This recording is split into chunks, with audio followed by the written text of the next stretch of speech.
अस्सलाम वालेकुम, मेरा नाम सर यासीन है। यूएमसी उम्मीद मल्टीमीडिया चैनल में आपको खुशामदीद कहता हूँ। आज का क्लास 9th का केमिस्ट्री का हम सेकंड टर्म डिस्कस कर रहे हैं, जिसमें टॉपिक है compressibility. We are discussing the typical properties of gases. हम गैसेस की टिपिकल प्रॉपर्टीज़ डिस्कस कर रहे हैं, जिसमें हमने कल गैसेस की डिफ्यूजन और गैसेस की प्रेशर और स्टैंडर्ड एटमॉस्फेरिक प्रेशर, तीन टिपिकल प्रॉपर्टीज़ डिस्कस की थी। आज चौथी प्रॉपर्टी गैसेस की है कंप्रेसिबिलिटी। लफ्ज़ कंप्रेस का मतलब होता है दब जाना, दबाना, किसी शय को दबाना। Gases are compressible due to empty spaces between their molecule. Gases के मालिक्यूलों के दरमियान खाली जगह मौजूद होती है। जब गैसेस को हम दबाते हैं तो गैसें दब जाती हैं और उनके मालिक्यूल एक दूसरे के करीब आ जाते हैं, क्योंकि मालिक्यूल के दरमियान खाली जगह है। और वही शायद दब सकती है जिनके दरमियान खाली जगह होगी। आप उसको दबाते हैं तो वो दब जाएगी, लेकिन जिन मालिक्यूलों के दरमियान खाली जगह ना हो तो वो मालिक्यूल दबाए नहीं जा सकते।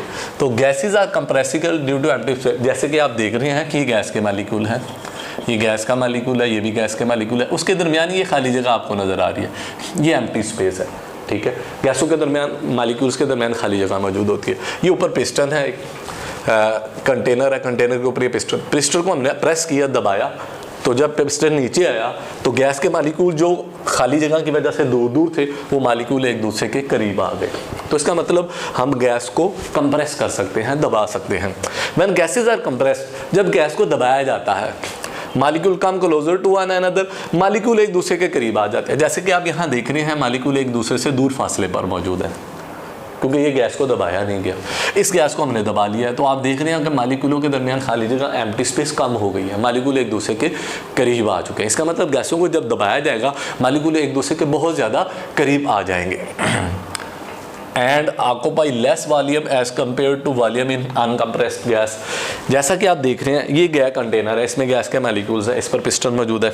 इसके मुकाबले में मैंने ये भी कंटेनर बनाया, इसमें एक पिस्टन मौजूद है, गैस के मालिक्यूल है। अगर आप गौर करें तो मैंने गैस के मालिक्यूलों को कंप्रेस नहीं किया, यानी ये अनकम्प्रेस्ड गैस मालिक्यूल है। जबकि ऊपर आप यहाँ देख रहे हैं, यहाँ हमने पिस्टन पर फोर्स लगाई, उस पर वेट रखा, वेट रखने की वजह से पिस्टन पुश होकर नीचे आया और गैस कंप्रेस, यानी ये कंप्रेस्ड गैस है। और इसके मुकाबले में ये जो फिगर मैंने बनाई, ये अनकम्प्रेस्ड गैस है।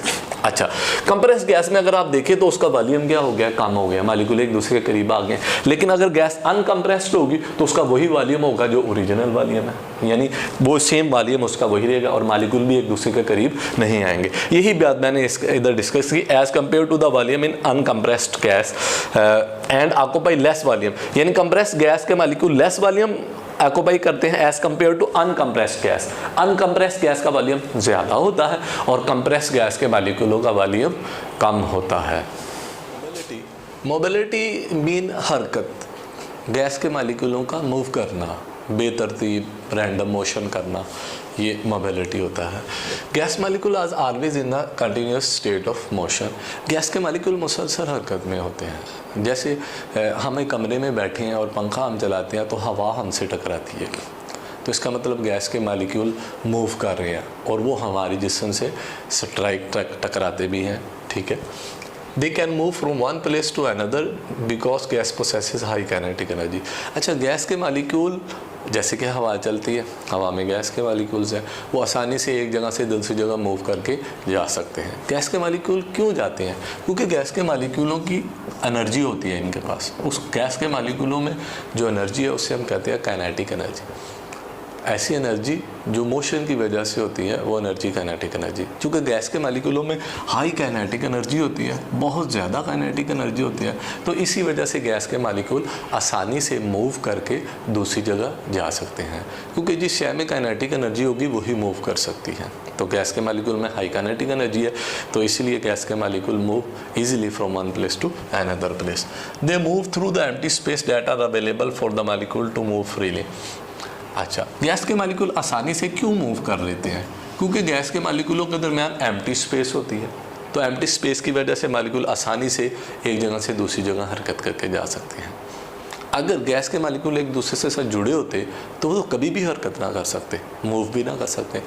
गैस के मालिक्यूलों की मूवमेंट बेसिकली उनके दरमियान जो स्पेस है, एम्प्टी स्पेस, खाली जगह है, उसी की वजह से कि खाली जगह के मालिक्यूल आसानी से मूव करके उस खाली जगह में एक जगह से दूसरी जगह मूव कर सकते हैं। जैसा कि आप शक्ल में देख रहे हैं, ये मालिक्यूल इधर एम्प्टी स्पेस है, इधर मूव कर रहा है, ये ऊपर मूव कर रहा है, ये नीचे मूव कर रहा है, और मालिक्यूल मुख्तलिफ डायरेक्शंस के अंदर मूव कर रहे हैं। The mobility or random motion result in mixing up of gas molecule to produce homogeneous mixture। अच्छा, गैस के मालिक्यूल हरकत करते रहते हैं, बेतरतीब मोशन करते हैं, इसका रिजल्ट क्या होता है कि गैस के मालिक्यूल आपस में एक दूसरे के साथ टकराते हैं। यहाँ जैसा कि आप देख रहे हैं, ये छोटे गैस के मालिक्यूल हैं और ये बड़े गैस के मालिक्यूल हैं, ठीक है। तो ये बेतरतीब अंदाज में हरकत करते रहते हैं, एक दूसरे में मिक्स होते हैं और मिक्स होकर सारा एक जैसा मिक्सचर बना देते हैं। जो एक जैसा गैस के मालिक्यूलों का मिक्सचर बनता है उसको हम नाम देते हैं होमोजीनियस मिक्सचर। यानी होमोजीनियस मिक्सचर में सारे गैस के मालिक्यूल आपस में एक दूसरे से टकराते हैं और एक जैसा मिक्सचर जो है वो, जिसकी कंपोजिशन सारी एक जैसी होती है। इसका मतलब ये हुआ कि मोबिलिटी की वजह से गैस के मालिक्यूल आपस में टकराते हैं और होमोजीनियस मिक्सचर बनाते हैं। Density, next property typical gases की डेंसिटी है। Density is equal to mass divided by volume. यानी हम गैस के मास को उसके वॉल्यूम पे डिवाइड कर देंगे तो वो उसकी डेंसिटी को जाहिर करता है। Gases have low density than liquid and solid. गैसों की डेंसिटी कम होती है लिक्विड की निस्बत और सॉलिड की निस्बत। वजह, बेसिकली इसकी वजह क्या है? इसकी दो वजूहात हैं, रीज़न दो हैं। लाइट मास, गैसों का मास हल्का होता है, कम मास होता है। नंबर 2, मोर वॉल्यूम, गैस ज़्यादा जगह ऑक्यूपाई करते हैं। मोर volume occupied by the gas molecule. Gas के मालिक्यूलों का मास जो है वो कम होता है, क्योंकि गैस के मालिक्यूलों के दरमियान स्पेस बहुत ज़्यादा है, जबकि लिक्विड के मालिक्यूलों के दरमियान स्पेस कम है, और सॉलिड के मालिक्यूलों के दरमियान और ज़्यादा स्पेस कम है। लिक्विड और सॉलिड का मास ज़्यादा होता है जबकि गैसेस का मास कम होता है। चूँकि गैसेस का मास कम होता है इसी वजह से गैस की डेंसिटी जो है वो कम होती है। और दूसरी वजह ये है गैस की डेंसिटी कम क्यों होती है कि गैस ऑक्यूपाई मोर वॉल्यूम, क्योंकि empty spaces are present between the gas molecule. Gas के मालिक्यूल के दरमियान खाली जगह है, तो गैस ज़्यादा वॉल्यूम ऑक्यूपाई करते हैं, लिक्विड कम वॉल्यूम ऑक्यूपाई करते हैं, सॉलिड भी कम वॉल्यूम ऑक्यूपाई करते हैं। इसलिए गैस की इन दो वजूहात की बिना पर डेंसिटी जो है वो लो होती है, कम होती है। गैस डेंसिटी, अब हम गैस डेंसिटी को जाहिर कैसे करते हैं? जब भी कोई भी हम फिगर्स लिखते हैं गैस की डेंसिटी के मुतालिक, तो gas density is expressed in gram per decimetre cube. इसके लिए हम यूनिट यूज़ करते हैं ग्राम पर डेसीमीटर क्यूब। इसके मुकाबले में liquid and solid density, liquid और जो सॉलिड है इनकी डेंसिटी को हम ग्राम पर सेंटीमीटर क्यूब में जाहिर करते हैं। इसका मतलब है गैसेस की डेंसिटी के लिए हम डेसीमीटर पर डेसीमीटर क्यूब यूज़ करते हैं ग्राम, और लिक्विड और सॉलिड की डेंसिटी के लिए हम डेसीमीटर के बजाय सेंटीमीटर को यूनिट को यूटिलाइज करते हैं, यानी ग्राम पर सेंटीमीटर क्यूब जो है वो यूटिलाइज किया जाता है। लिक्विड एंड सॉलिड है 1000 time denser then gases. Liquid और सॉलिड की डेंसिटी गैसों की निस्बत 1000 गुना ज़्यादा होती है, जिसकी मैंने बुनियादी वजह ये बता दी आपको कि लिक्विड के मालिक्यूल के दरमियान स्पेस नहीं होती, ना सॉलिड के मालिक्यूलों के दरमियान स्पेस होती है, जबकि गैस के मालिक्यूलों के दरमियान स्पेस होती है और वो बहुत लाइट मास के होते हैं।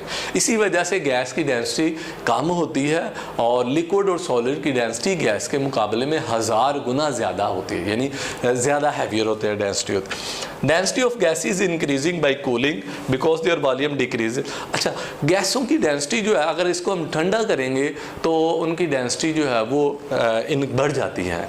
वजह क्या है? लेट यहाँ हमारे पास गैस के मालिक्यूल हैं, तो हम गैस के मालिक्यूल को ठंडा करते हैं। जो ही हम गैस के मालिक्यूलों को ठंडा करेंगे then the molecule come closer to each other, तो फिर क्या होगा कि मालिक्यूल एक दूसरे के करीब आना शुरू हो जाएंगे। जो ही आप कूलिंग करेंगे तो कूलिंग के प्रोसेस में क्या होगा कि मालिक्यूल एक दूसरे के करीब आएंगे, वॉल्यूम कम हो जाएगा। जैसे ही वॉल्यूम कम होगा तो गैस की डेंसिटी जो है वो, इसका मतलब गैस की डेंसिटी को बढ़ाया जा सकता है बाय कूलिंग, ठंडा करने से। यानी टेम्परेचर जितना कम करेंगे गैस के मालिक्यूल उतना एक दूसरे के करीब आ जाएंगे, उनमें स्पेस कम हो जाएगी और उनका वॉल्यूम जो है वो कम हो जाएगा और डेंसिटी बढ़ जाएगी। फॉर एग्जांपल हम इसकी एग्जांपल लेते हैं। एट एटमॉस्फेरिक प्रेशर ऑक्सीजन की जो डेंसिटी है, डेंसिटी ऑफ ऑक्सीजन इज़ 1.4, यानी 1.4 डेंसिटी है ऑक्सीजन की अगर टेम्परेचर रखा जाए 20 डिग्री सेंटीग्रेड। लेकिन हम इसी ऑक्सीजन का टेम्परेचर को कम कर देते हैं। 20 की बजाय हम टेम्परेचर ऑक्सीजन का कर देते हैं 0 डिग्री सेंटीग्रेड। टेम्परेचर 20 से 0 का मतलब है हमने टेम्परेचर को डिक्रीज़ कर दिया, टेम्परेचर को कम कर दिया। तो अगर हम टेम्परेचर को कम, यानी हमने गैस को में कूलिंग पैदा की, गैस में क्या पैदा की, कूलिंग। तो जो ही हमने कूलिंग पैदा की तो आपने देखा 20 पर डेंसिटी 1.4 थी, कूलिंग के ज़रिए डेंसिटी बढ़ गई 1.4 हो गई। तो हमने अभी यही पॉइंट डिस्कस किया कि अगर हम गैसों को में कूलिंग, उनमें ठंडक पैदा करेंगे तो उनकी डेंसिटी जो है वो बढ़ जाएगी। जैसे कि ऑक्सीजन की डेंसिटी 1.4 से बढ़कर 1.5 हो गई टेम्परेचर 20 से बढ़कर जब 0 डिग्री सेंटीग्रेड हमने किया।